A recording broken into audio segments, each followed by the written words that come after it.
नमस्कार दोस्तों, study with मस्ती चैनल पर आप सभी लोग का स्वागत है। और आप जानते हैं कि कोविड के बाद अब परीक्षाएं शुरू होने वाली हैं और ये यूपी लोक सेवा आयोग आरओ का आज हम लोग हिंदी का आंसर पहले देखेंगे, उसके बाद डिटेल व्याख्या करेंगे। ये है सेट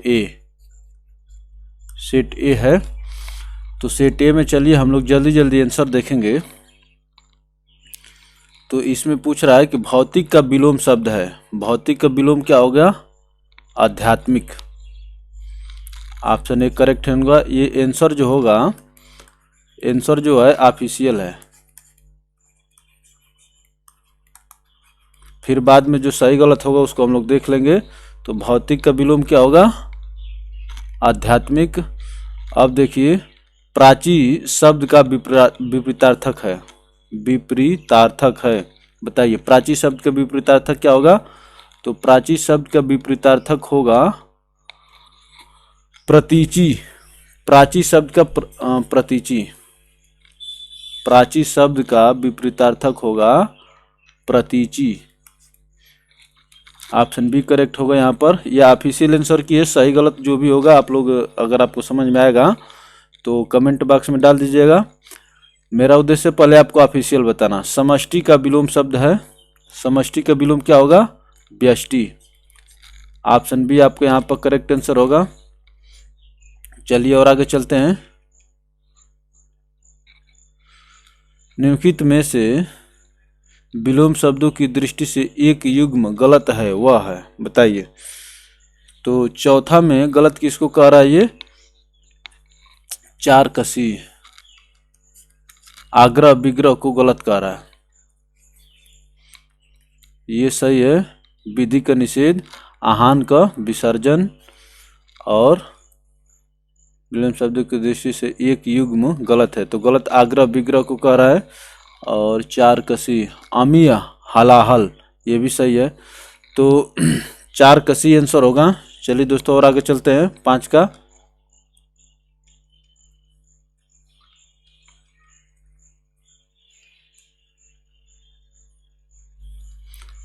विलोम शब्द की दृष्टि से निम्नलिखित में से सही युग्म है। आपको बताना है कि कौन सा सही युग्म है। पांचवा को बताइए। सी, आदृत का निरादृत, ये सही है। और जो सही है वही आपका क्या होगा? आंसर होगा। विलोम शब्द की दृष्टि से निम्नलिखित में से सही युग्म है, आपको सही बताना था। तो पांचवा का क्या हो जाएगा? सी हो जाएगा। अब चलिए दोस्तों आगे चलते हैं। छठवां, शुद्ध बर्तनी वाले शब्द का चयन करिए। तो छठवां का शुद्ध बर्तनी आपको बताना है। तो इसमें ऑप्शन डी दे रहा है, देदीप्य मान। छठवां का डी करेक्ट होगा। चलिए और आगे चलते हैं दोस्तों। तो ये जो है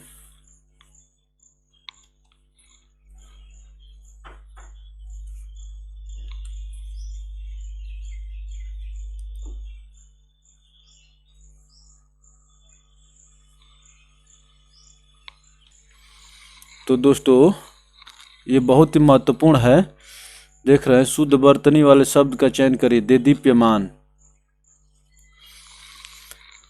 चलिए आगे चलते हैं। 7वां का देखिए क्या कह रहा है। निम्नलिखित में से अशुद्ध बर्तनी वाला शब्द है। अशुद्ध, इसको पहले क्लियर करिए कि क्या पूछ रहा है। तो 7 का आंसर क्या दिया है? पौराणिक। ऑप्शन डी अशुद्ध है। बाकी सब सही है। कौतूहल सही है, अंधकार सही है, निरपेक्ष सही है, पौराणिक इस पर जो है छोटी का मात्रा होता है, तो ये जो है गलत है। जो अशुद्ध है वही आपका क्या होगा? आंसर होगा। चलिए आगे चलते हैं दोस्तों। 8 का देख लेते हैं।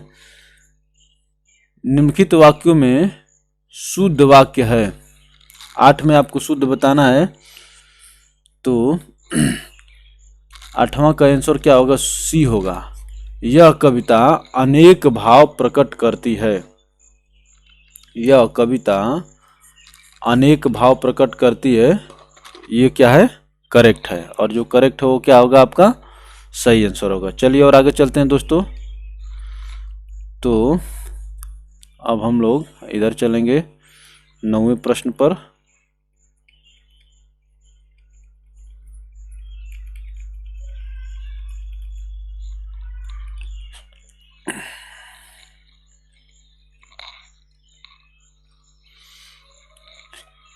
नौवें प्रश्न में क्या कह रहा है कि निम्नलिखित में से एक वाक्य शुद्ध है, वह है। तो आपको शुद्ध वाक्य बताना है और वह कौन सा है। तो आंसर दे रहा है डी, इसके बावजूद हम लोगों से हिंदी लिखने में बहुत भूलें हो जाती है। ऑप्शन डी आपको क्या होगा यहाँ पर करेक्ट आंसर होगा। शुद्ध शुद्ध पूछ रहा है तो शुद्ध क्या है, इसके बावजूद हम लोगों से हिंदी लिखने में बहुत भूलें हो जाती हैं, ये इसका करेक्ट आंसर है। चलिए आगे चलते हैं और को रोक करके देख लीजिएगा। ये अभी आंसर बता रहे हैं, फिर एक एक ऑप्शन की व्याख्या की जाएगी। देखिए जब व्याख्या करेंगे तभी उससे आपको नेक्स्ट स्ट्रेटजी प्लानिंग निकल करके आएगी। अशुद्ध वाक्य का चयन कीजिए, आपको अशुद्ध वाक्य बताना है। इसका मतलब तो 10 का क्या होगा बी, देश की वर्तमान मौजूदा हालात ठीक नहीं है। देखिए वर्तमान और मौजूदा दोनों शब्द एक साथ आना अच्छी बात नहीं है, दोनों एक ही चीज़ को प्रदर्शित कर रहे हैं। तो देश की वर्तमान मौजूदा हालात ठीक नहीं है, ये जो है अशुद्ध है। बाकी शब्द सही है। पुलिस द्वारा डाकुओं का पीछा किया गया, ये सही है। मैं पुस्तकालय में नित्य समय पर पहुंचता हूं, ये भी सही है। तुम चिंता न करो, मैं कोई न कोई रास्ता निकालूंगा, ये भी सही है। चलिए दोस्तों आगे चलते हैं। 11 नंबर का देखिए, परंपरा से चली आ रही बात के लिए प्रयुक्त होने वाला शब्द है। परंपरा से चली आ रही बात के लिए प्रयुक्त होने वाला शब्द क्या है, Anushruti. Option D correct answer हो गया आपका 11 का। चलिए आगे चलते हैं। जिसके पास कुछ ना हो वाक्यांश के लिए एक शब्द है, बताइए। जिसके पास कुछ ना हो वाक्यांश के लिए एक शब्द है, 12 का बी, अंकिचन। कुछ ना हो, जिसके पास कुछ ना हो वाक्यांश के लिए एक शब्द है, ऑप्शन बी करेक्ट होगा, अंकिचन। चलिए दोस्तों और आगे चलते हैं। स्वेद से उत्पन्न होने वाला वाक्यांश के लिए एक शब्द है, 13 का ए, स्वेदज। 13 का ए सही होगा। स्वेद से उत्पन्न होने वाला वाक्यांश के लिए एक शब्द है, स्वेदज, स्वेदज। चलिए आगे चलते हैं दोस्तों। 14 का देख लेते हैं। अपरिणित शब्द निम्नलिखित में से किस वाक्यांश के लिए प्रयुक्त होता है। 14 का बताइए। अपरिणित शब्द निम्नलिखित में से किस वाक्यांश के लिए प्रयुक्त होता है। 14 का बी, जिसका विवाह न हुआ हो। परिणय अपरिणय जानते हैं ना।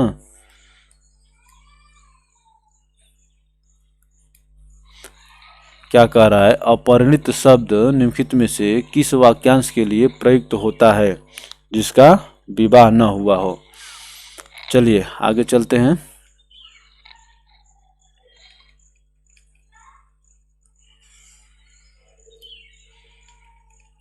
15 नंबर क्वेश्चन, निम्नलिखित में से किस वाक्यांश के लिए एक शब्द दुर्निवार प्रयुक्त होता है। दुर्निवार 15 का एक करेक्ट होगा। थोड़ा सा इसको और पतला कर लेते हैं, थोड़ा सा।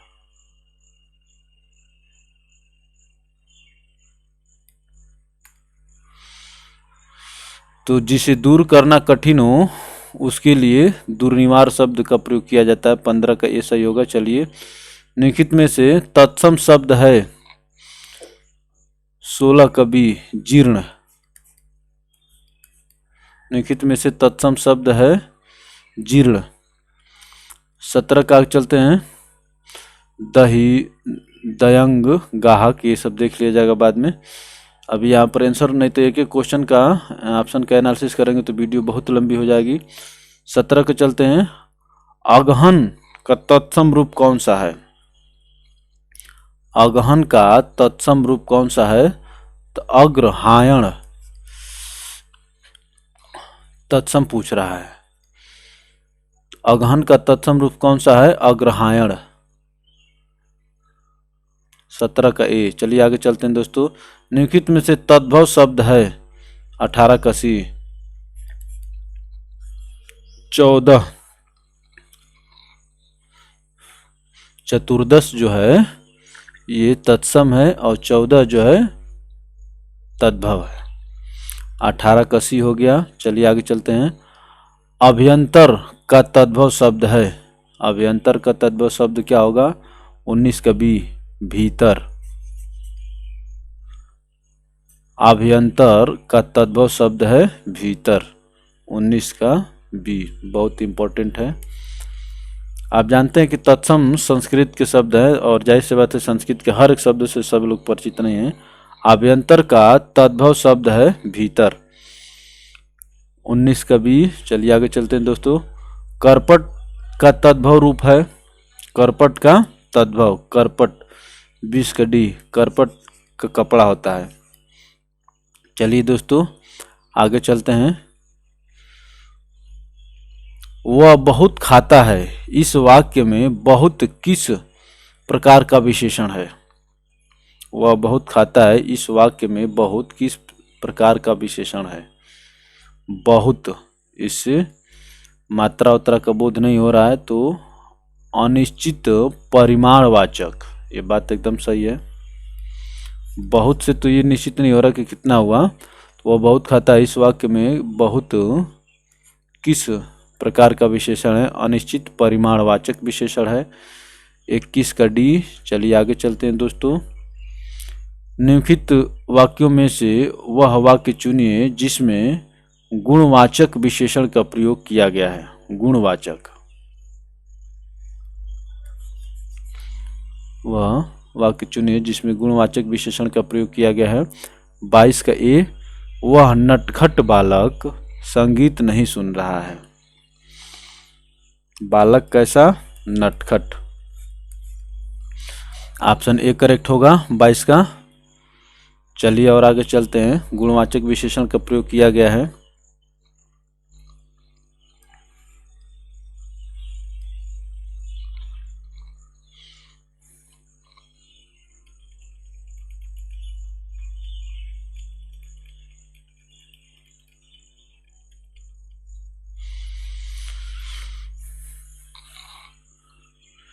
तेईस का देखिए। सतीश चंचल बालक है इस वाक्य में चंचल शब्द है। सतीश चंचल बालक है इस वाक्य में चंचल शब्द है। चंचल कैसा शब्द है? गुणवाचक विशेषण। ऑप्शन बी करेक्ट होगा। और ये सब जो है बच्चों दोस्तों ये ऑफिशियल आंसर की से बताया जा रहा है तो इसमें आपको संदेह करने की जरूरत नहीं है। हाँ बहुत जहाँ संदेह होगा उसको आप लोग कमेंट बॉक्स में बताएंगे, सब लोग मिल करके दूर करेंगे उसको। और 23 का बी हो गया। सतीश चंचल बालक है इस वाक्य में चंचल शब्द है गुणवाचक विशेषण है।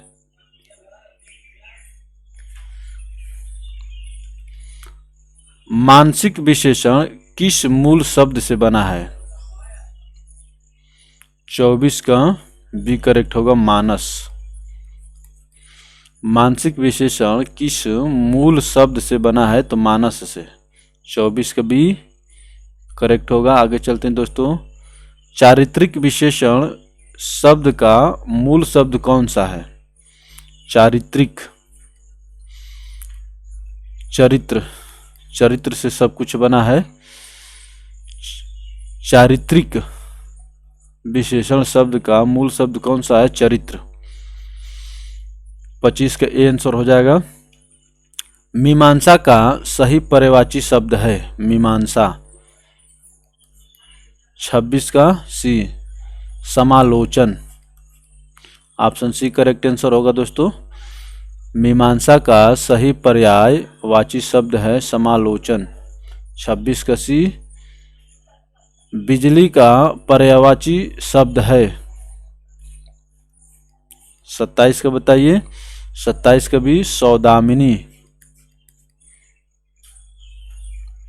बिजली का पर्यायवाची शब्द है सौदामिनी। ऑप्शन बी करेक्ट आंसर होगा दोस्तों। निम्नलिखित में से कौन सा शब्द लक्ष्मी का पर्यायवाची नहीं है? तो इसमें रमा, इंदिरा और कमला ये सब लक्ष्मी के पर्यायवाची हैं और भारती नहीं है। तो यही क्या होगा आपका करेक्ट आंसर होगा। आपका आंसर होगा डी, ऑप्शन डी। कौन सा शब्द लक्ष्मी का पर्यायवाची नहीं? तो पहले तो यहाँ से याद कर ली कि लक्ष्मी का पर्यायवाची कौन कौन सा होगा। रमा, इंदिरा और कमला ये सब लक्ष्मी के पर्यायवाची हैं। चलिए आगे चलते हैं दोस्तों। निम्नलिखित में से कौन सा शब्द कपड़ा का पर्यायवाची नहीं है? तो कपड़ा का पर्यायवाची कौन सा नहीं होगा? वासन। तो वस्त्र, पट और वसन ये तीनों कपड़ा के पर्यायवाची हैं। वस्त्र, पट और वसन कपड़ा के पर्यायवाची हैं। निम्नलिखित में से कौन सा शब्द मेघ का पर्यायवाची नहीं है? मेघ माने बादल। तो 30 में देखिए पयोधर, जलधर और वारिधर ये तीनों जो है मेघ के पर्यायवाची हैं, जबकि दामोदर मेघ का पर्यायवाची नहीं है। 30 का क्या होगा? ऑप्शन डी आंसर होगा। करेक्ट नहीं होगा, आंसर होगा, क्योंकि मेघ के पर्यायवाची हो गए पयोधर, जलधर, वारिधर ये सही होंगे। दामोदर मेघ का पर्यायवाची नहीं है, ये गलत होगा। तो चलिए आगे चलते हैं दोस्तों।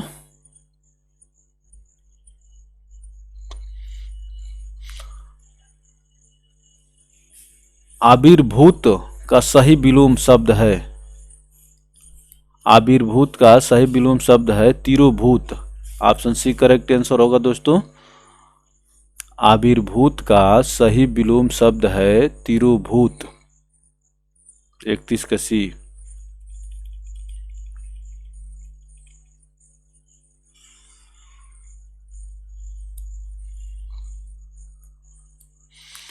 चलिए 32 देखते हैं। क्षणिक का सही विलोम शब्द है क्षणिक। क्षणिक का सही विलोम शब्द है 32 शाश्वत। अच्छा है, क्षणिक का सही विलोम शब्द है शाश्वत। शाश्वत में हमेशा रहने वाला। चलिए 33 में चलते हैं।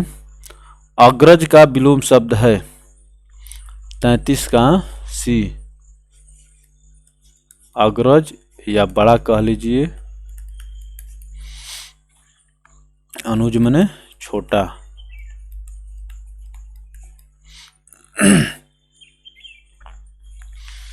तो अग्रज का विलोम शब्द है अनुज। 33 का सी हो जाएगा। चलिए दोस्तों आगे चलते हैं।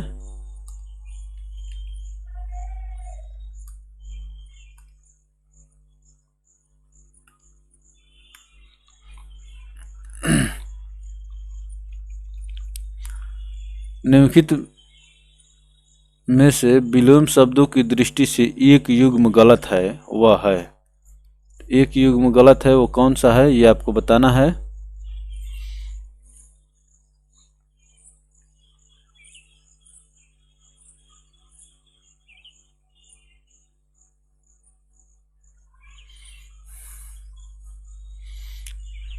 चौंतीस का डी अनुचर परिचर ये गलत है, बाकी के सब सही हैं।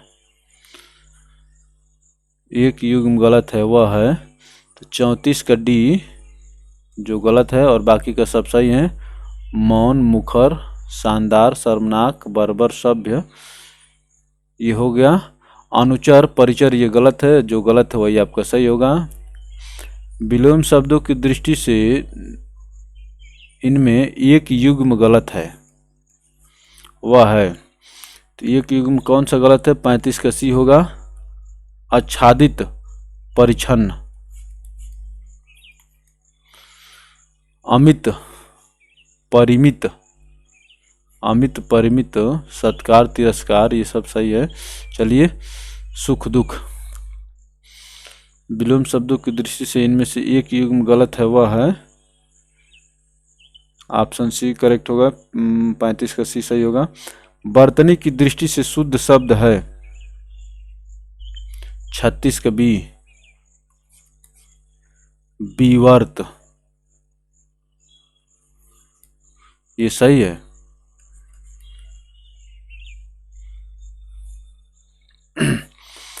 वर्तनी की दृष्टि से शुद्ध शब्द है 36 का बी हो जाएगा। चलिए आगे चलते हैं दोस्तों। शुद्ध वर्तनी वाले शब्द का चयन करें। 37 का डी, ज्योत्सना। ज्योत्सना, देख रहे हैं ना, आधा तो आधा स फिर नमया कम तरना। शुद्ध वर्तनी वाले शब्द की का चयन करें। ज्योत्सना इंपॉर्टेंट प्रश्न है। ये हो गया 37 का डी। चलिए दोस्तों आगे चलते हैं। वर्तनी की दृष्टि से कौन सा शब्द अशुद्ध है? 38 का सी, उत्कर्षता। उत्कर्षता ये जो है अशुद्ध बता रहा है और 38 का आंसर है सी। चलिए, तो ये जो है अशुद्ध है। उसके बाद कोमलांगी, सम्मिलित, अनुगृहित, ये सब सही है। चलिए दोस्तों 39 पर चलते हैं। निम्नलिखित में से एक शुद्ध वाक्य है, वह है, तो बताइए कौन शुद्ध वाक्य है? 39 का ए, प्रत्येक विद्यार्थी को चाहिए कि वह हिंदी की अनेक पुस्तकें पढ़े। देखिए, अनेक अपने आप में एक प्लूरल वर्ड है, तो इसको अनेकों नहीं करना है, इसी से गलती होती है। बहुत विद्यार्थी गलती करते, देखिए ये दोनों इसी से कट जाएंगे। एक शुद्ध वाक्य है, वह है ऑप्शन ए आपके यहाँ पर सही है।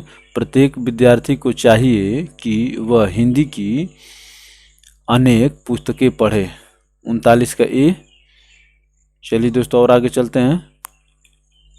अब 40 का चलेंगे।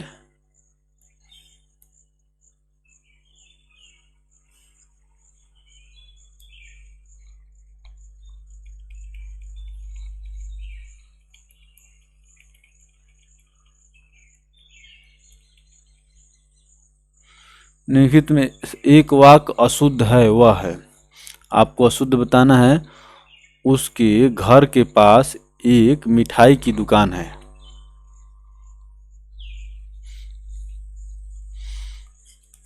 इसको अशुद्ध बता रहा है। देखिए, ये शुद्ध अशुद्ध छांटना वाला थोड़ा सा यहाँ पर बहुत टफ हो जाता है और हमारी इस फील्ड में बहुत पकड़ नहीं है, इसलिए थोड़ा सा मैं आपको पहले ही बता देता हूँ। एक वाक्य अशुद्ध है, वह है, उसके घर के पास एक मिठाई की दुकान है। ये अशुद्ध है और क्यों अशुद्ध है इसको बाद में देखा जाएगा।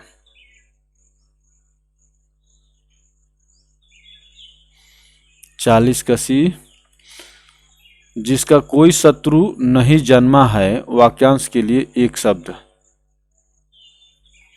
जिसका कोई शत्रु नहीं जन्मा है, तो 41 का ये बहुत चर्चित प्रश्न है। अजात शत्रु,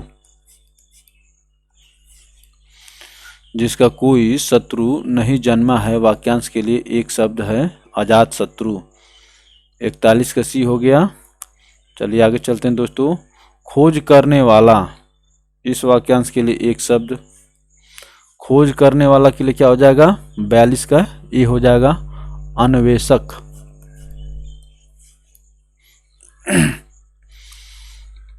खोज करने वाला, इस वाक्यांश के लिए एक शब्द है अन्वेषक। 42 का ए हो जाएगा। जिसकी ग्रीवा सुंदर हो, वाक्यांश के लिए एक शब्द है सुग्रीव। ये भी बहुत चर्चित प्रश्न है। जिसकी ग्रीवा सुंदर हो, वाक्यांश के लिए एक शब्द है सुग्रीव।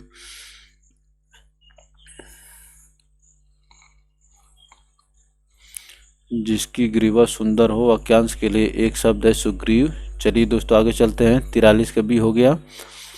अब 44 का चलेंगे। जिसका अनुभव इंद्रियों द्वारा न हो सके, इस वाक्यांश के लिए एक शब्द है। बताइए, जिसका अनुभव इंद्रियों द्वारा न हो सके, इस वाक्यांश के लिए एक शब्द है। 44 का बी, अतीन्द्रिय। देखिए ये वर्तनी में भी पूछेगा आपसे। जिसका अनुभव इंद्रियों द्वारा न हो सके, इस वाक्यांश के लिए एक शब्द है अतीन्द्रिय। 44 का बी। वाक्यांशों और उनके लिए प्रयुक्त शब्दों के निम्नलिखित युग्मों में सही युग्म का चयन कीजिए।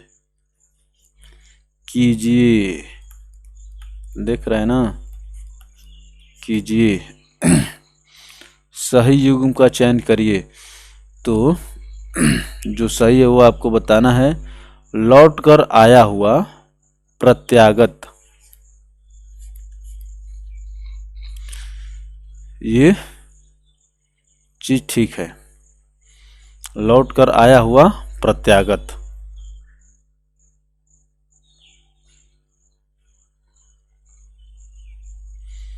जो स्त्री अभिनय करे, अभिनेत्री होता है। जो व्याकरण जानता हो, व्याकरणिक नहीं होगा। चलिए वो आगे सब देखा जाएगा। 45 का डी करेक्ट है। लौट कर आया हुआ मतलब प्रत्यागत। चलिए आगे चलते हैं। निम्नलिखित में से तत्सम शब्द है, बताइए। 46 ओष्ठ। निम्नलिखित में से तत्सम शब्द ओष्ठ हो गया। चलिए देखा जाएगा और तत्सम तद्भव क्या होता है सबका।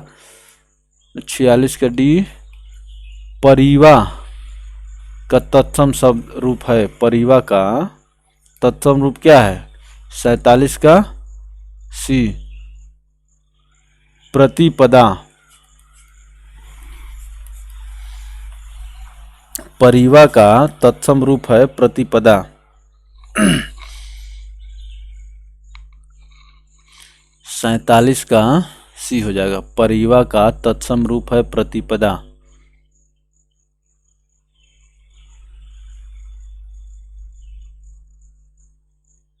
चलिए दोस्तों और आगे चलते हैं। 60 क्वेश्चन है आज, इसको देख लिया जाए।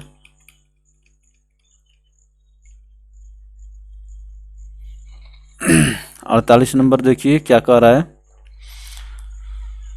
तत्सम तद्भव शब्दों का संगत युग्म है। तो 48 का सी, पर्यक का पलंग होता है। ये सही है, संगत युग्म है।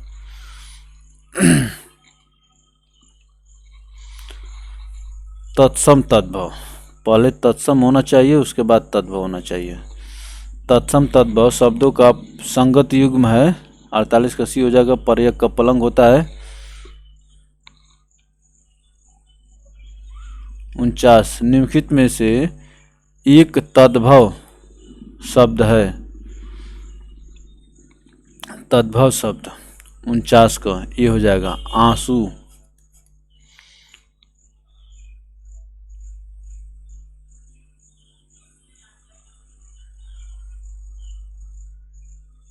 निम्नलिखित में से एक तद्भव शब्द है आंसू। 49 का ए।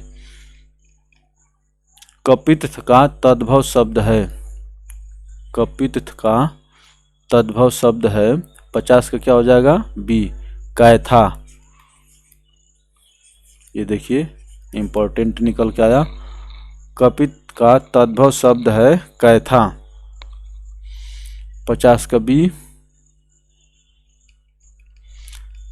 निम्नलिखित शब्दों में से कौन सा शब्द गुणवाचक विशेषण है। गुणवाचक विशेषण। तो गुण, जो किसी चीज का गुण बताए, तो देखिए 3, 5 तो संख्यावाचक हो गया। और उचित अनुचित ये गुण है। 51 का ए करेक्ट आंसर होगा। जो जिस भी मित्र का ये पेपर रहा होगा, उन्होंने बहुत अच्छा सॉल्व किया है। निम्नलिखित में से कौन सा विशेषण संज्ञा से नहीं बना है। आपको ये बताना है कौन सा विशेषण संज्ञा से नहीं बना है। बावन, बावन कसी, सुंदर। बावन जो है सुंदर जो है संज्ञा से नहीं बना है।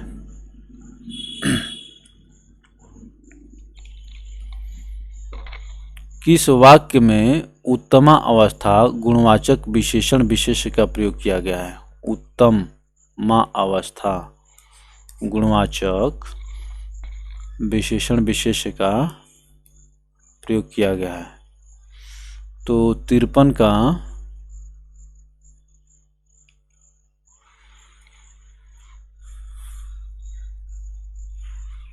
तिरपन बहुत बढ़िया प्रश्न है। तो देखिए 53 में क्या है, इसका ऑप्शन एक करेक्ट आंसर होगा। परमानंद कक्षा में सबसे होशियार छात्र है।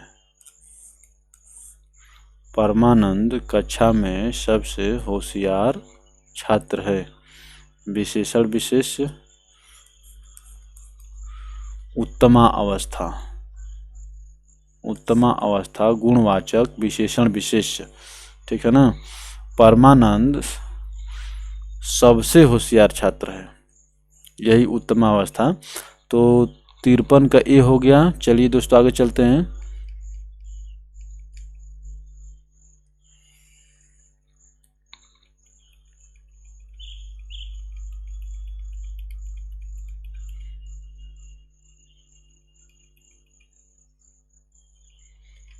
सौर किस मूल शब्द से बना विशेषण है? सौर, चौवन, चौवन कसी, सूर्य। सौर, सौर मंडल आप सुनते हैं ना, सौर मंडल।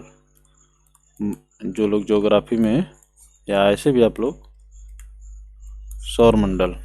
तो सौर सूर्य से बना विशेषण शब्द है। सौर किस मूल शब्द से बना विशेषण है? तो सूर्य। 54 कसी हो गया। 55 का निम्नलिखित में से कौन सा शब्द विशेषण है? 55 का बी, आग्नेय। किसी चीज की विशेषता बताने वाला विशेषण, देखिए विशेषण है आग्नेय। 55 का बी, विशेषण है आग्नेय। 55 का बी हो गया। चलिए आकाश का पर्यायवाची शब्द है। 56 का बताइए। बी, शून्य। आकाश का पर्यायवाची शब्द शून्य होगा। 56 का बी हो गया। और 57, सोना का पर्यायवाची शब्द है। सोना का पर्यायवाची शब्द है 57 का डी, कनक। ये भी बात सही है। 57 का डी। उसके प्राण पखेरु उड़ गए, इस वाक्य में पखेरु शब्द किसका पर्यायवाची है? 58 का ए होगा, पक्षी। उसके प्राण पखेरु उड़ गए, इस वाक्य में पखेरु शब्द किसका पर्यायवाची है? पक्षी का। 58 का ए। चलिए दोस्तों, निम्नलिखित में से कौन सा शब्द चंद्रमा का पर्यायवाची नहीं है? ये आपको बताना। 59 का डी, सलील। ये चंद्रमा का पर्यायवाची नहीं है। बाकी जो है सुधांशु, सुधाकर, सुधाधर, ये सब जो चंद्रमा के पर्यायवाची हैं। इंपॉर्टेंट है क्वेश्चन है ये। सुधांशु, सुधाकर, सुधाधर, ये सब जो है चंद्रमा के पर्यायवाची हैं। 60। चलिए, निश्चित शब्दों में से एक शब्द माता का पर्यायवाची नहीं है। तो आपको बताना है कि कौन माता का पर्यायवाची नहीं है। तो अंबु, अंबु जो है माता का पर्यायवाची नहीं है। उसके बाद अम्ब, अम्बा, जननी, ये सभी जो है माता के पर्यायवाची हैं। अम्ब, अम्बा, जननी। तो दोस्तों ये पेपर था सेट ए, हम लोग देखे। तो चलिए दोस्तों, आज के लिए इतना ही। धन्यवाद। फिर मिलते हैं हम लोग अगली वीडियो में। अच्छा लगे तो वीडियो को लाइक करके शेयर कर दीजिए और चैनल को सब्सक्राइब करिए ताकि आपको हर एक वीडियो का नोटिफिकेशन मिलता रहे और इसी तरह से आप सब लोग मिल करके तैयारी करते रहें। चलिए, धन्यवाद।